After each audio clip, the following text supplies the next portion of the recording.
Welcome, ladies and gentlemen, to Click Gaming's 10th podcast.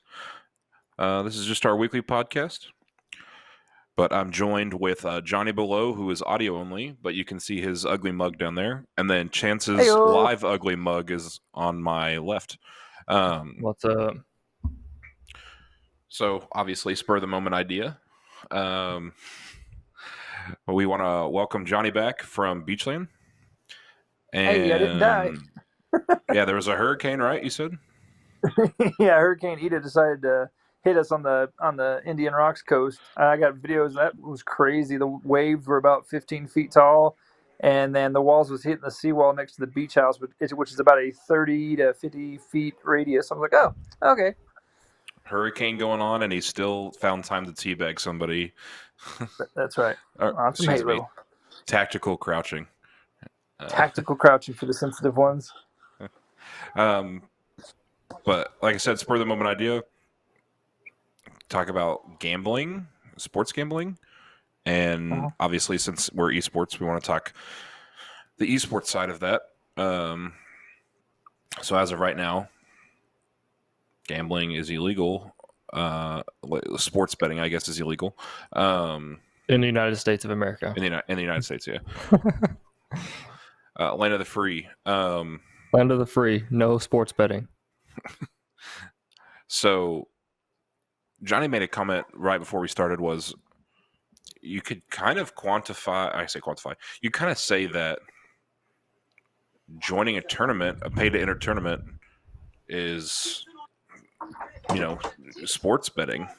Johnny, I don't know if you want to expand on that. Or gambling, yeah, sorry. Right. Well, you got to think about it. To enter a tournament, it could cost you $5. It could cost you almost up to like $300, like it does for our big boy dances, And then from there, yeah, you're competing for like 25,000, 50,000, up to 125,000 plus. And of course, from there, then you got to fly, all that stuff. But if you think about it, buying in to get your team pass is no different than going to a slot machine and testing your luck that way. I mean, yes, gaming is more skill based, but I mean, let's say if you're playing blackjack and your card counter, isn't that skill based too? I mean, Chance, you want to counter that? You're smart. Quick card counter. So I don't know if you can count counting cards. So I don't know. We're in the United States. Laws are fuzzy, right? So like, technically, anything skill-based that you pay to enter is not gambling. Now, how do you define skill-based? Now, that's the problem. Like, what is skill-based, right? So, if you're good at counting cards, did you change blackjack into skill-based instead of blackjack being gambling, right? So, some of that may make sense, but like, there's also the side of the house, and so usually the house will ban counting cards. It's not the government that bans counting cards. So like maybe counting cards makes it legal, but then like the house says you can't do it, right? So like I don't know. You probably wouldn't get very far if you tried to argue the point of counting cards turns it legal. But yeah, that's the idea. Is anything skill based is not gambling. So that would make, because you have to think about, okay, I'm better at this than this person, so my odds are a lot higher. They still have a chance, but my odds are a lot higher because I'm better, which would make it skill-based. Right. Typically, skill-based is somebody playing a game, somebody playing a sport, somebody playing like something that's a skill that you develop over time that, increases your odds to win. Basically, get ranked against other players or other people competing. So that's, I don't know, kind of a definition of skill-based. I'm not exactly sure what the law says, but that's definitely a gray area of like what defines skill-based versus not skill-based. Well, so obviously, esports is a sport, or multiple sports, I guess you could say. So it is illegal, but there are companies that still do like odds and stuff for, I guess, other countries, because I'm sure other countries bet on esports. But we can't do it here. Should it become legal? I mean, I don't know if we want to get into the politics of yes, it should be legal gambling. There's no I could have politics. swore Legalize it. I could have swore on DraftKings that they were starting to allow esports betting. I don't know if that's true or not. Yeah, Yeah. certain states are changing rules about it. I think Florida may be legal. There are certain states that are starting to get a little more like lenient on sports betting. So it's becoming bigger in the U.S. There's also states where the law's written in a way that if you're like if the server hosting the betting is outside the United States, and it's fine, right? So if the wherever the location is that the sports betting or whatever the betting is based out of. So if it's based out of Czechoslovakia, then it follows Czechoslovakia rules and it's not illegal. So some states you can get around it that way. It just depends on the state you're in on how legal slash illegal it is. So uh, we're in Oklahoma. Oklahoma is illegal unless it's run by a Native American. I don't know what all the rules are, but Native Americans have to run. Same way with all the casinos in Oklahoma. It's got to be Native American ran and owned. So Oklahoma is one of the states that's not that great, but like I think Florida is a case, and there's several other states, maybe like Utah and Nevada, that sports betting is legal as long as the server or wherever you're betting is outside the United States. I mean, that makes sense, especially like I said, with how wide esports is from the U.S. to international and all that good jazz. Right. I mean, it kind of falls under the same story of like online poker and some of those things. Like the states where it's legal-ish, they go over pretty big. And I mean, technically, like they have to come chase you down. Like the place that you're giving your money to is probably not to come chase you down. So like, would you get caught? I don't know, but technicalities, it's illegal in most states. Yeah, I mean that makes sense. It's just there's just so many. Well, it's like when we are at esports events. Let's say we're already done. My team got beat out. Well, now let's say I have a friend or some teams there that we want to play money eights as we call it. Well, then now we're slapping down $100 versus $100 versus team, and of course the team that wins is going to take the $100 with them. So yes, that is skill based thing again, but then again you are also still gambling your money away. So there's that, like I said, catch-22 involved. Right. Well, the skill base is not the skill base of what you're betting on. It's the skill base of whoever put their money in has to be part of the skill. Right. So like True. you can put your own money in, but you have to be competing in a skill based tournament or some sort of skill based thing. So if you put Right. money on somebody else, then you're just betting on somebody else, and like that's not skill based anymore. Right. So it's like putting money down on a UFC fighter. Like, all right, well, I think he's going to win this. Or like college football, compared to, all right, well, I'm actually in the ring fighting, so I'm going to bet against myself because, that's when you're throwing stuff and it's not good. Right. Same thing.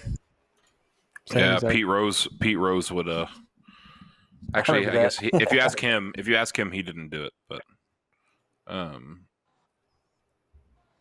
yeah, I mean there gets into some pretty unethical things if you're betting against yourself to lose. I saw Tennessee, Nevada, and West Virginia, New Jersey were the main states that had legalized esports betting. I didn't see Florida, but it could be on there. It could just be an outdated article. I might be lying. I could definitely see Jersey and Nevada because they already have their casinos and stuff there as it is, So that makes sense. All right. But where do we see? So esports betting right now is kind of small. A few states and only a few people are doing it.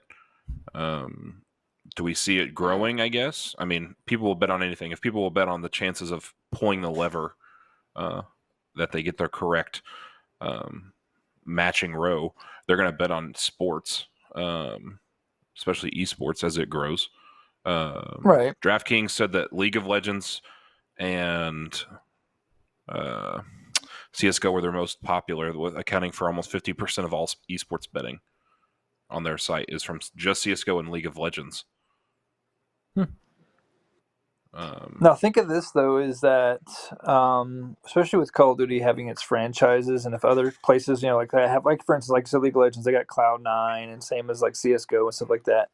So now that there's a franchise involved in that, there is teams that have literally thrown down 50 X amount. What is it? Is it like $5 million to get into a league on Call of Duty now?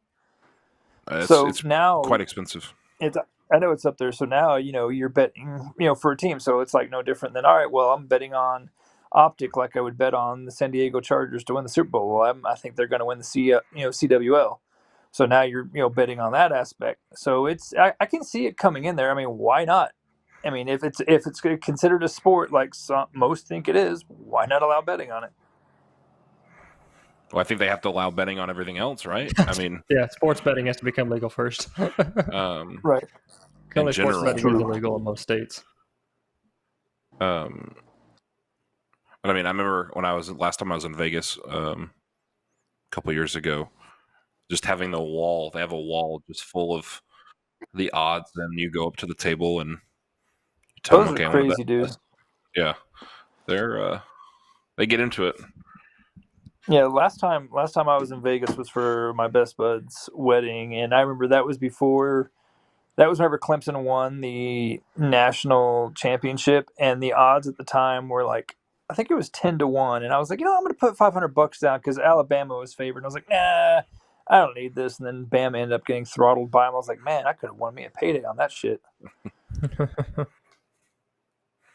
But there is. Have you guys been to the restaurant in Oklahoma City called Chalk? No. So it's like a mini Vegas in a way. They play a lot of sports, but when you walk in there and you look straight up in the above your head, it's kind of like the same thing you mentioned about there's scores, there's this and that, everything's going on there. So I'm honestly surprised that restaurants like Chance mentioned the laws that they're not doing underground stuff for people that they know. Like, hey, let's bet some money on this, and this is what we got going. Well, there's plenty of underground stuff, right? Like, there's plenty of bookies I know. around that, like, you could bet on stuff. You could bet on any sports game you ever wanted. Now, I guess that's another question is, like, are bookies going to start, like, for doing Call of Duty League or, like, different of the actual major league esports, right? Or are bookies going to start tracking those too? Right. Like I said, time will tell on that, but I mean, I could say you run a physical event. You used to have a bookie show up and take bets, or you watch everybody practice. Yeah. And say, hey, you think they're going to win? Oh, yeah. Okay, we'll put your money where your mouth is. Toss me $10. And then, you take 30% of the payout, And that's illegal. I'm saying it could happen. That's imaginary. I don't know what department is over that. Since you just brought that up, what about tournaments that are the amateur ones that require you to put in, like you said, $15 a team. Let's say a Warzone tournament, $15 a team, and you can win up to possibly 20,000, even though they ultimately made 50,000 themselves. So they pocketed 30 grand, but they're still dishing out 20. Isn't that technically the buying and gambling thing of seeing what happens, or what? Because it's skill based. It's skill based, but at the same time, for Battle Royale, there's a lot more RNG. I mean, it's still obviously skill based to an extent, but you have a lot. That's why I feel like your Warzone tournaments are a lot more risky. Just from like a player's perspective of there's so much RNG. Like you're landing with nothing, and you're hoping you get a good gun, or you're hoping you get enough cash to get your loadout. So you play it safe. There's going to be some random chance. So you're never going to end up with the same exact thing ever, like 2 times in a row, right? The idea with skill based is if you put the same 20 players against each other every time, the same person will get first, second, or third, right? They'll end up towards the top, and the same person will get second, third, and fourth, right? Everybody will kind of end up in the same spots after you do 100 iterations or 200 iterations. It's not random, right? So like if it's completely random, then one person like could end up in any of the 20 slots. And it's just going to if you run it 100 times, right, they're going to end up 5 times, they're going to end up 20th, right? But the idea of skill based is that you do it 100 times, and they're in the top 5 every time, right? They're always in the top 5, right? That's not even close to random, right? That's not even close to anything. Yeah. Well, I feel like in Battle Royale, I mean, it's, like I said, it's still skill based, but say they run it 100 times and say it was CDL, you're going to end up in the top 5 every time. But now in Battle Royale, you're going to end up in the top 15 every time. So your RNG, your gap, I guess, is a lot higher. Maybe for Battle Royale is what I'm trying to get across, just because of the RNG aspect. Yeah, there's more random chance, like maybe mix-ups, but like the idea is that you'll still end up in the same spot, right? Like that person will never get 20th because they're actually freaking good, right? Like that's the idea behind skill-based. I agree. Speaking of Warzone, do we feel these companies that we see that you see is Warzone this, Warzone that, like we talked about earlier? Do you feel that they are actually esports companies, that's all they run is Warzone? Because there's really not any adminning behind that except for, hey, send me your pictures and let me look at this, compared to what we do is, we actually communicate with players, we get them on stream, this, that. What's y'all's opinion on if you feel Warzone only is like a real esports babysit, I guess you could say, like what we do, as a company? Chance, do you want me to, since I guess TO a lot more? I would say, I mean, obviously what they're doing is fine.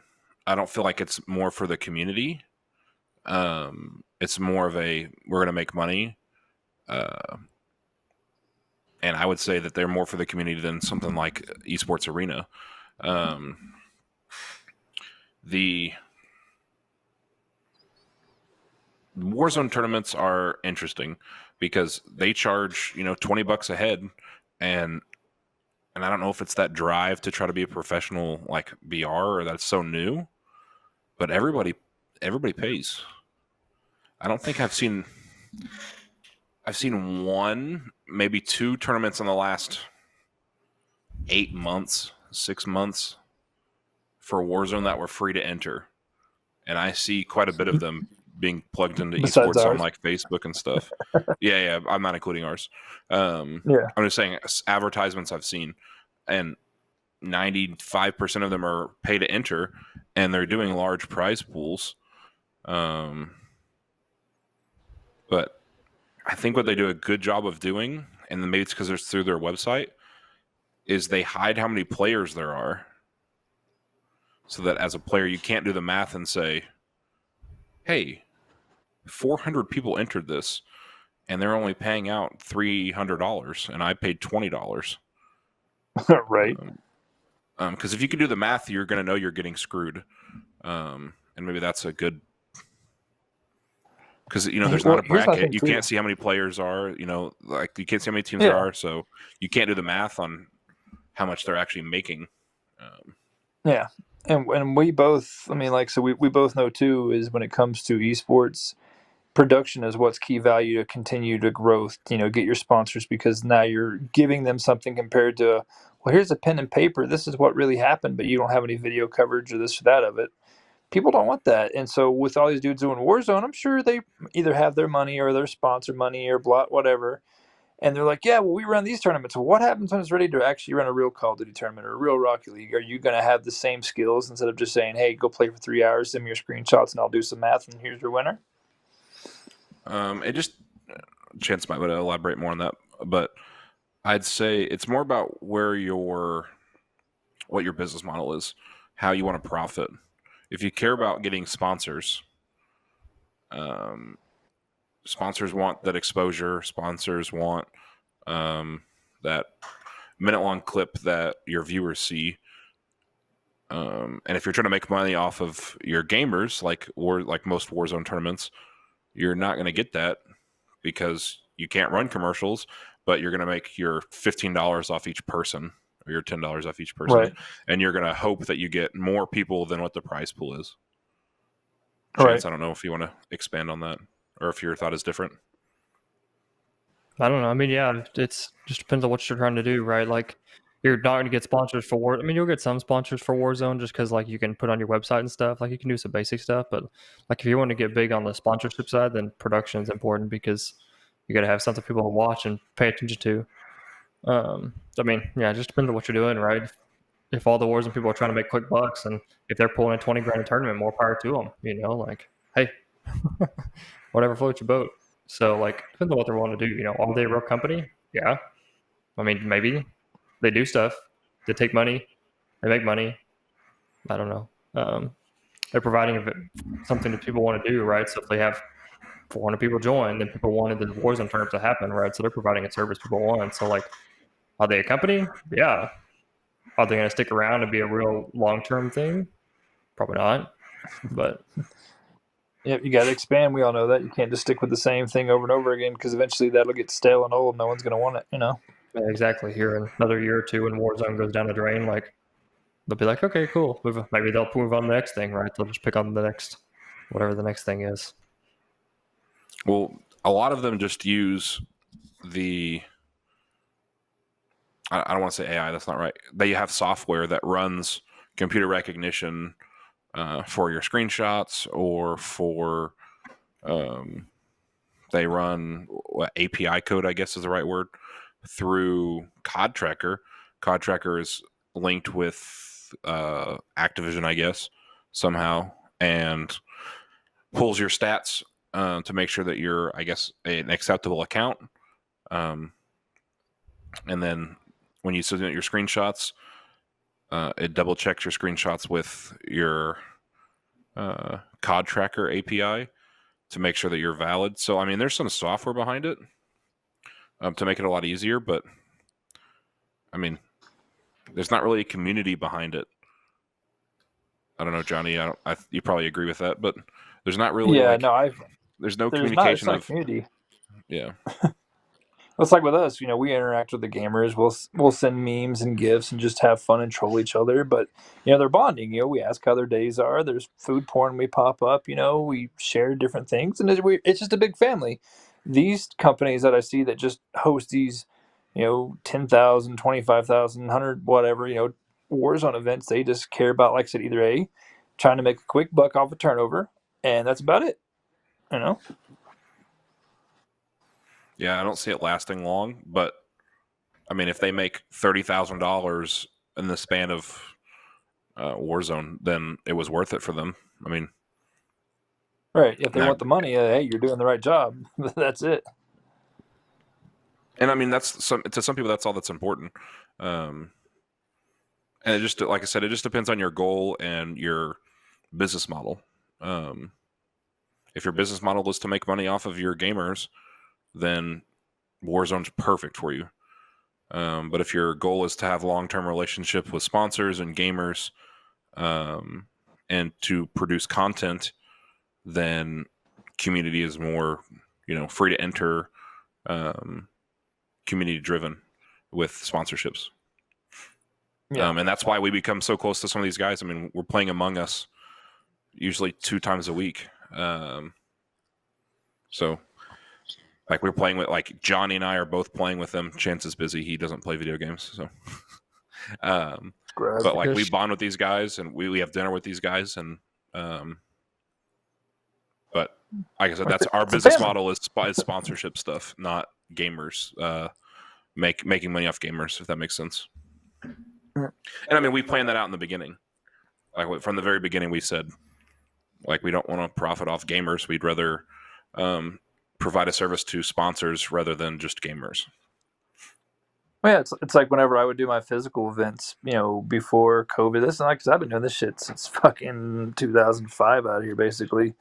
But if we went to a LAN, we would charge like $10 a head per the gamer, and 5 of it would literally go to the building we're using, and 5 of it would go in my pocket. Well, at the end of the day, after I eat, use gas, I'm pretty much either breaking neutral. I might have a little bit, but I'm not charging $300 a head and then this towards this, because I want the pot to go to where it's supposed to be. So for Call of Duty, the teams would literally spend $40 a player, for the pot, and then $10 a player for the fee, which, like I said, half it would go to the venue and half it would go to me. Sometimes 3/4 of it would go to the venue and only 1/4 of it would go to me. It would just depend on who it was. But like I said, I wasn't in it to make a get quick. I did it just basically just reimburse myself, or at least have something for me to have fun while I'm out and about. And a lot of these other guys, as you can tell, they're charging $15, $20 a head, but now they're racking in, let's say after a $1,000 tournament, they racked in an extra $4,000 because, they pocketed the rest of it instead of giving it back. So their business model is different because they just want the money, whenever I just wanted it just to cover my gas, Yeah. Well, right. I'm kind of want to piggy off War. Oh, go ahead, Chance. You got to make some money, right? Because, like, you got to buy equipment, you got to pay for your gas, like, you got to make some money. So you can't just pass it all back to pot. But yeah, for sure. I was going to piggyback off of Warzone. Warzone esports, it seems like it's going to take off a little bit. They just got private lobbies not too long ago, like a week ago or so. And teams are starting to sign people for Warzone, obviously, which is interesting. Kind of piggy off of what we were talking about with gambling. Do we see gambling in Call of Duty like exploding? Or, I mean, obviously it's got to become legal, or offshore betting, I guess. Is there a specific type of gambling or game that's going to explode, do we think? Or is it going to be the same old CSGO and League of Legends? Well, you got to think there's about 15. You're good. There's about 15, 20 different esports titles that are all popular, from Dota to this and that, blah blah blah blah blah. So you got to like break it down to see, all right, what game is pulling in this, who's going to do this, and for instance, game battles, all these other places that gamers are using to get their placement points for the physicals. You can put gambling on that if you wanted to, because all right, well, this unknown team, let's say Team Riot, has never been to an event. They're an AM team, but they're smoking the competition. Let's put 10-1 odds on them, for them to make top 16. Now you're betting to hope they make top 16. Look, you just made 10 grand or whatever the case is, however much you put down on it, Yeah, well, I mean, it's all about attention, right? So, like, it's just the betting's going to follow whatever people watch, right? Whatever people care about. So, when we finally we're starting to get some real teams that people will start caring about. So, like, that's the deal, is it'll follow what people care about, If people are watching the Call of Duty League, there's me betting on Call of Duty League, right? Like, if people are watching some League of Legends League, then there's me betting on that. It's basically just whatever that comes at, right? Like, so, whatever goes away, then there won't be any betting on it. If it becomes popular, then they'll be betting on it. That's kind of where it's at. Right. Well, kind of, I think a key point you said is whatever people watch. And so what's been successful for normal sports is the fact that they're hometown teams. I know I've talked about this on a earlier podcast. It was probably quite a while ago. But Call of Duty switched to home teams. So there's the Atlanta FaZe, Chicago Optic. They changed their name. Johnny, I don't know if you knew that, but Chicago Optic, LA Thieves, LA Gorillas, I believe, Seattle Surge. So they're all going to these cities, which I feel like makes them more connectable. Because think about when you were growing up, you followed either the team that your parents liked or just the closest geographically. So like NHL, like I don't follow NHL, but I would call the Dallas Stars my NHL team because they're the closest. Right. It has nothing to do with how good they are. We have these random attachments to teams that are for cities. As orgs go to city-based, at least for CDL, I think that's important for their growth. I think they're doing it the correct way. All these other teams are just random orgs that, 90% of them are based in LA or another big city like New York. So I think that's important because you want fans, and it's kind of been on my mind as well, that there's this negative connotation probably isn't the right word. People hate on others for supporting a Call of Duty team, and I think that's got to change. I remember being in a Facebook group, and this guy bought some Atlanta FaZe merch. He's like, dude, I love FaZe. And he posted in this group and was like, hey, what kind of teams do you guys support? And everybody was just roasting him. Like, you bought merch for Atlanta FaZe? Like, you bought shirt for Call of Duty? You're a nerd. And then he's like, dude, you're playing the same game I'm playing. Like, I'm just rooting for my team. And that's got to change. That's got to be a big deal. It's got to be a mentality or a culture change. And maybe it's just because Call of Duty's toxic, but people are just roasting each other for supporting teams. Like, oh, you like a team?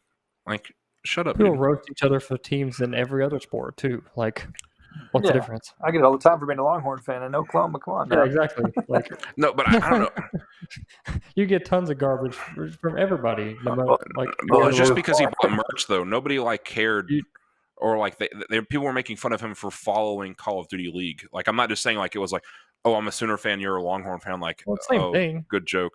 I don't know. Same thing, dude. Exact same thing. Except instead of it's my team versus your team, it's I like this instead of that. I root like for the football NFL. people. Yeah. I root for football people instead of esports people, right? Like it's the same thing.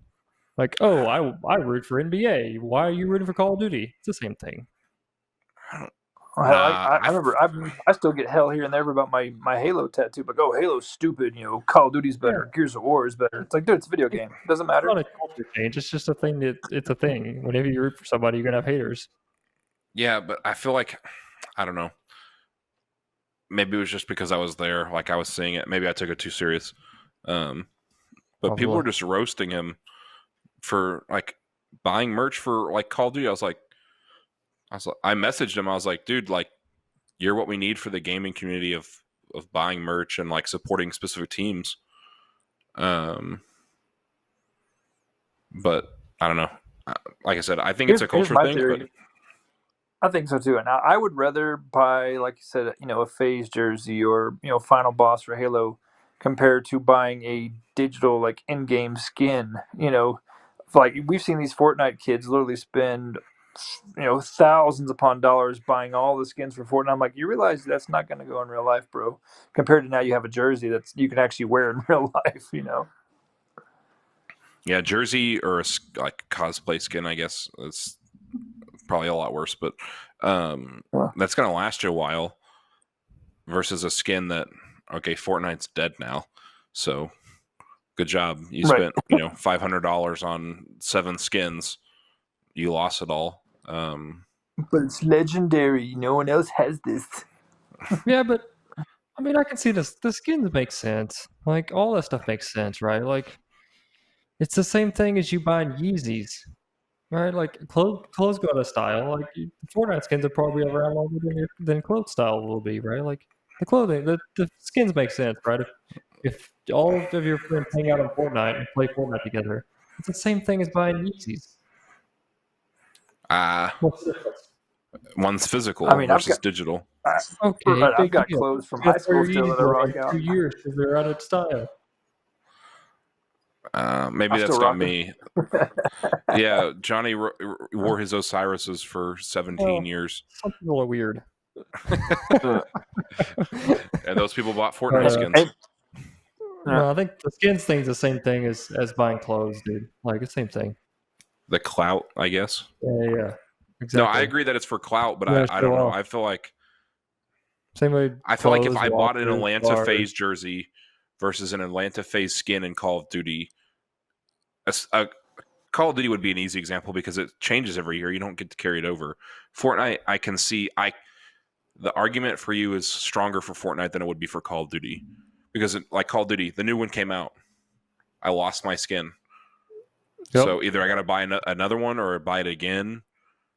But for Fortnite, like you said, like I said, it's lasted longer. So your argument is a little more valid there. But for Call of Duty, no. Dude, I'm telling you, it's the same thing. My thing is too is if I bought, let's say, an in-game Call of Duty jersey compared to the physical, well, you can tell anybody, if you spoke to them, hey, I'm a gamer, but if you're wearing a FaZe jersey, like, oh, you like Call of Duty, bro? Like, yeah, compared to, they won't know who the hell you are if your name is Young, like I said, Young Yeezy, and you're wearing a FaZe jersey on Call of Duty games itself. No one's gonna know who the fuck. You don't give a shit. I mean, it's the same thing though, right? Like, it's just you're hanging out in a video game instead of hanging out in real life. Same thing. Have you been? Speaking of hanging out, have you been in a VR chat yet? Those things are weird. No, we're not rich. I want to buy a VR headset. I haven't. I got my daughter an Oculus Quest 2, and I was just trying out the VR chats. I'm like, "Are you where you at?" This kid was like from Europe. I think he was like 15. He's like, "Oh, this is what you do." I was like, "I don't know what I'm doing, bro. I feel weird." He said, "Oh, you're Icy Chiller. I know who that is." He knew you. He was trying to get you to sign. Oh, dang. No, not this one. Not this one. Nerd. I don't know. I just think it's a culture thing, but we can agree to disagree. What about the kids that are doing Fortnite dances in the real life? They didn't I need purchase to those; they stop. just stole them. They just stole those. They stole the dance and did it in real life. Well, I say that Technically, you think about Fortnite stole it Fortnite anyway. stole So the dances. yeah, Yeah, Fortnite stole the dances. yeah. So is it technically stealing if you steal from somebody that stole? Yes. Where's else? I am happy at least Going on that a dance. this Call of Duty doesn't have the gestures like a couple older ones did, where that you could have your characters like dance and this and that. You know, like what was it? Was it Black Ops 4? 3 where you? It was Or was it 4 or 3? 3, yeah. Had the emotes. I'm like, what? This isn't Call of Duty. I don't want to see my guy do like a rodeo pony dance. Just let me kill somebody, bro. Well, it's like Madden. They added that kind of stuff into Madden. But I get it for like celebrating touchdowns. But if you're sitting in a lobby with your 1v1ing somebody in Madden, then doing a dance is kind of stupid. Right. Just like, what the hell? But it's getting kind of late. Do we have any kind of hot takes? We want to talk about like hot takes on gambling or leagues. We talked about a lot of different stuff. Notice I said the agenda was esports betting, and then we started talking about jerseys. I mean, technically that is betting. You're betting that it stays in the next Call of Duty. Yeah, I guess. I need my skins. I guess I'll give a hot take. I would say betting more comes around in about a year. A year? Sorry, I beat you to I it. said that's pretty quick. Yeah, I don't think the government will work that quick. I think it'll be at least 7 years. Be a year till we get our stimulus check. My hot take is going to be that more teams are going to go to city-based esports teams to make the league a little bit more like normal sports. That's my hot take. And I think that'll be 5 years, 4 to 5 years when the large ones go to that style. Because you need fans, you need merch being bought, you need people watch, and they buy. I just feel like to get your merch sales up and to get like more engagement, people need to be able to connect a lot better than just, I played that yesterday. Maybe that's all they need. Right. But well, here's my question about esports and betting. So NBA teams already have betting on, all right, the Wizards are going to beat the Thunder, right?